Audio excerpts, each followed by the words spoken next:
Good day, everybody. Today is Friday, September 12th, 2025, and it's the weekend, so everybody is going to be enjoying this last weekend of very warm weather. It's right now plus 26, and I'm outside again reading the Bible. And what better book to read than this book, yeah? And let me just fix the camera. Okay, so right now we're going to be reading Matthew chapter 26, New Living Translation. Okay, the plot to kill Jesus. When Jesus had finished saying all these things, he said to his disciples, "As you know, Passover begins in 2 days, and the Son of Man will be handed over to be crucified." At that same time, the leading priests and elders were meeting at the residence of Caiaphas, the high priest, plotting how to capture Jesus secretly and kill him, but not during the Passover celebration, they agreed, or the people may riot. Jesus anointed at Bethany.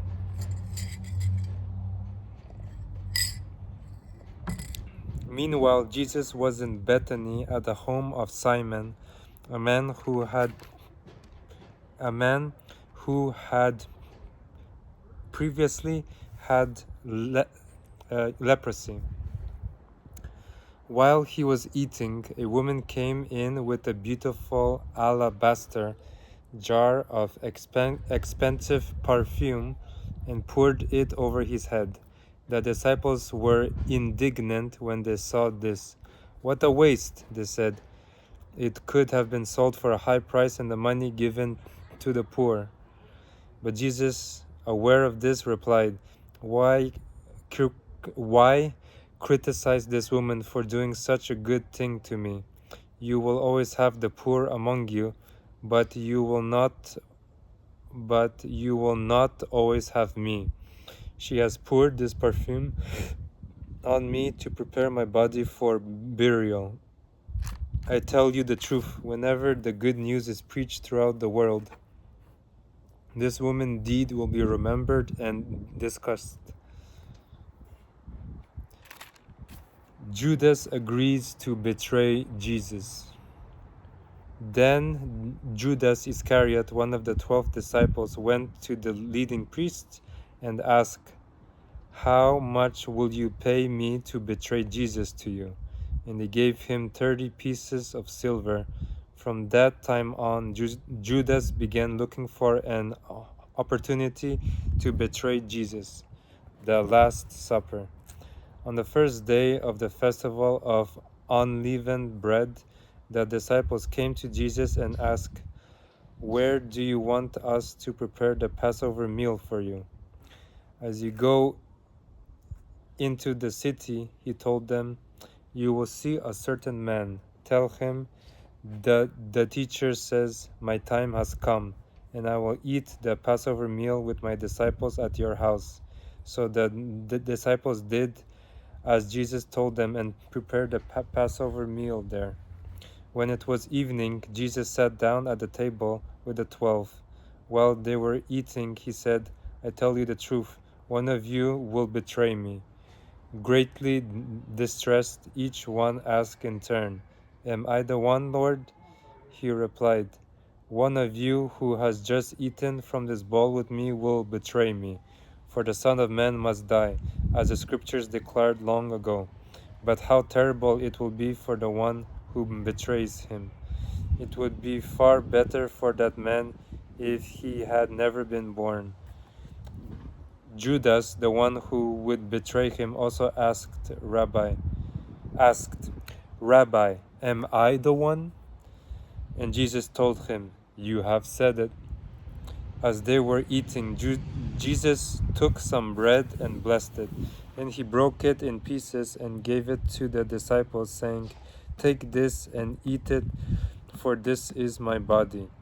And he took a cup of wine and gave thanks to God for it. He gave it to them and said, "Each of you drink from it, for this is my blood which confirms the covenant between God and his people. It is poured out as a sacrifice to forgive the sins of many. Mark my words, I will not drink wine again until the day I drink it new with you in my Father's kingdom. Then they sang a hymn and went out to the Mount of Olives. Jesus predicts Peter's denial. On the way, Jesus told them, "Tonight all of you will desert me. For the scriptures say, God will strike the shepherd, and the sheep of the flock will be scattered. But after I have been raised from the dead, I will go ahead of you to Galilee and meet you there." Peter declared, "Even if everyone else deserts you, I will never desert you." Jesus replied, "I tell you the truth, Peter. This very night, before the rooster crows, you will deny 3 times that you even know me." "No," Peter insisted. "Even if I have to die with you, I will never deny you." And all the other disciples vowed the same. Jesus prays in Gethsemane. Then Jesus went with them to the olive grove called Gethsemane, and he said, "Sit here while I go over there to pray." He took Peter and Zebedee's 2 sons, James and John, and he became anguished and distressed. He told them, "My soul is crushed with grief to the point of death. Stay here and keep watch with me." He went on a little farther and bowed with his face to the ground, praying, "My Father, if it is possible, let this cup of suffering be taken away from me. Yet I want your will to be done, not mine." Then he returned to the disciples and found them asleep. He said to Peter, "Couldn't you watch with me even 1 hour? Keep watch and pray, so that you will not give in to temptation. For the spirit is willing, but the body is weak." Then Jesus left them a second time and prayed, "My Father, if this cup cannot be taken away unless I drink it, your will be done." When he returned to them again, he found them sleeping, for they couldn't keep their eyes open. So he went to pray a third time, saying the same things again. Then he came to the disciples and said, "Go ahead and sleep. Have your rest. But look, the time has come. The Son of Man is betrayed into the hands of sinners. Up, let's be going. Look, my betrayer is here." Jesus is betrayed and arrested. And even as Jesus said this, Judas, one of the 12 disciples, arrived with a crowd of men armed with swords and clubs. They had been sent by the leading priests and elders of the people. The traitor Judas had given them a pre-arranged signal. "You will know which one to arrest when I greet him with a kiss." So Judas came straight to Jesus. "Greetings, Rabbi," he exclaimed, and gave him the kiss. Jesus said, "My friend, go ahead and do what you have come for." Then the others grabbed Jesus and arrested him. But one of the men with Jesus pulled out his sword and struck the high priest's slave, slashing off his ear. "Put away your sword," Jesus told him. "Those who use the sword will die by the sword. Don't you realize that I could ask my Father for thousands of angels to protect us, and he would send them instantly? But if I did, how would the scriptures be fulfilled that describe what must happen now?" Then Jesus said to the crowd, "Am I some dangerous revolutionary that you come with swords and clubs to arrest me? Why didn't you arrest me in the temple? I was there teaching every day. But this is all happening to fulfill the words of the prophets, as recorded in the scriptures. At that point, all the disciples deserted him and fled. Jesus before the council. Then the people who had arrested Jesus led him to the home of Caiaphas, the high priest, where the teachers of religious law and the elders had gathered. Meanwhile, Peter followed him at a distance and came to the high priest's courtyard. He went in and sat with the guards and waited to see how it would all end.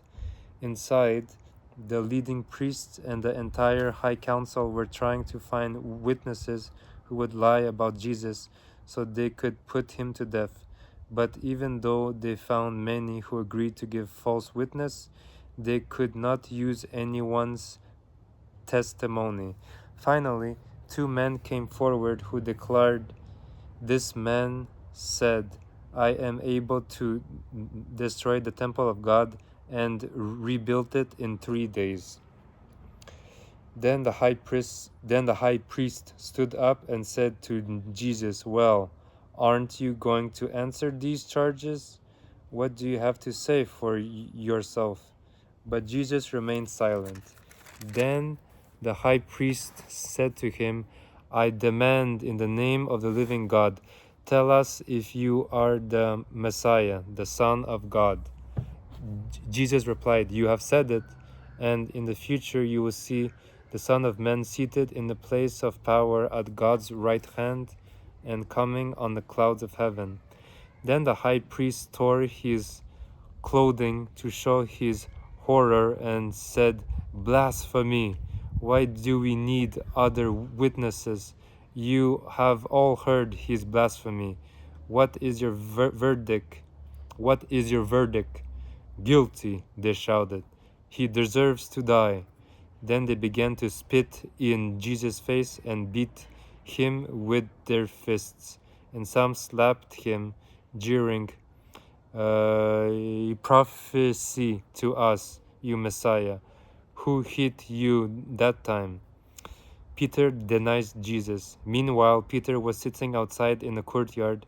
A servant girl came over and said to him, "You were one of those with Jesus, the Galilean." But Peter denied it in front of everyone. "I don't know what you're talking about," he said. Later, out by the gate, another servant girl noticed him and said to those standing around, "This man was with Jesus of Nazareth." Again, Peter denied it, this time with an oath. "I don't even know the man," he said. A little later, some of the other bystanders came over to Peter and said, "You must be the one of them. We can tell by your Galilean accent." Peter swore, "A curse on me if I'm lying. I don't know the man." And immediately the roster crowd. Suddenly, Jesus' words flashed through Peter's mind. "Before the rooster crows, you will deny 3 times that you even know me." And he went away weeping bitterly. Wow, that was a long and powerful chapter, Matthew chapter 27. And I hope that you guys had a good listen. And I will guys then see you tomorrow. And yeah.